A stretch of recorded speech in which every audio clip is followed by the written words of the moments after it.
Hello, everyone. Okay, we're going to tell you another story of high school. This is a funny yet sad story. This actually happened to me. It was October of 1966. So, in October of 1966, we were seniors, right? I was on the student council and I was the chairman of the Ways and Means Committee of the Student Council. Everybody had something to do, everybody was working, and that was my task. So, Donna, the president of the student council, says we're going on a trip. We're going on a trip in December and to New York City, a student council trip, and we have to raise money to defray the costs, so it's inexpensive for everyone.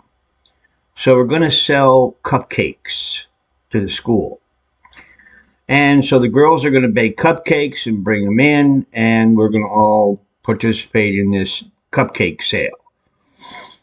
So everybody was volunteering to do things. I volunteered to do the posters, you know, cupcake sale posters. Okay, so I was pretty good at marketing at that time, and what I did was I went to my local store in the A&P shopping center on Route 9, and it was called Steve's. It was a sweet shop, and they had a soda fountain, and there were always guys hanging around there playing pinball. I did not partake of that sport, but I did like to read some of the magazines. So one of the magazines is like the one you see here. It was a magazine, monster movie magazine. Okay, so I had the idea that since it was October and Halloween was coming, I would take all pictures out of this magazine and use that to get people's attention on the posters, right? So I buy this magazine at Steve's and I take it home and I cut out the pictures and I make the posters. And one of them is this one you see here of a movie called The Curse of the Werewolf with, I think his name is Oliver Reed as a werewolf, and it came out in 1961. It was an older movie by then, 5 years old or so. So I put this on a poster, and other clippings from this magazine, and this one in particular I had on the corner as you turn and head down the causeway to the not auditorium, the cafeteria, right? So as things would happen, I had a class with Mr. Stefanley. Now, you guys remember Mr. Stefanley, right? Now, I changed his name. He's the English teacher. I'm changing his name to protect the innocent, but this is what happened. Uh, I'm in Mr. Stefanley's class, and I'm coming down the down stairway. Um, I guess it was before his class. This happened before the class. I'm coming down the down stairway. I make the turn, heading towards the cafeteria, and there's my poster. Only somebody had changed the poster.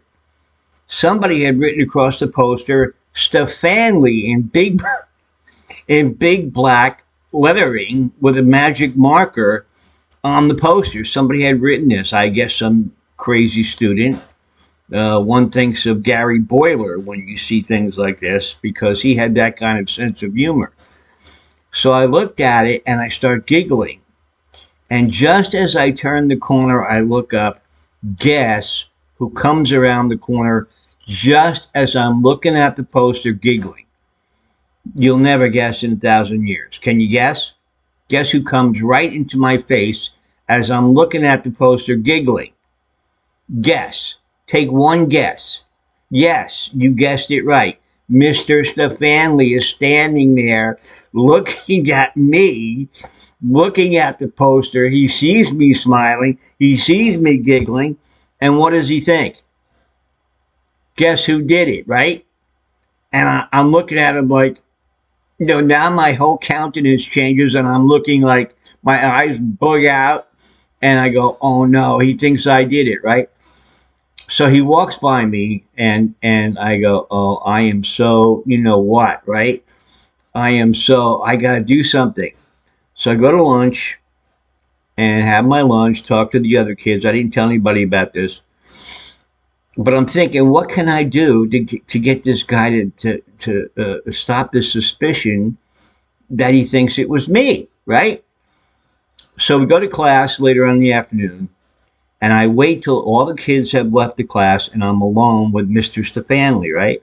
Walk up to his desk, and I say, "Mr. Stefanley, I just want to let you know I had nothing to do with that, putting your name on that poster. I had nothing to do with that. It was just a coincidence that you came around the corner as I was looking at it." And he didn't look up from his desk. He didn't look at me. He didn't say a word. He just ignored me. But, I apologized for it and I took it down, and that was the end of that. But, he could have said something. He could have said, "Mr. Swmhs, I don't think you did it. I'm very touched that you came and talked to me.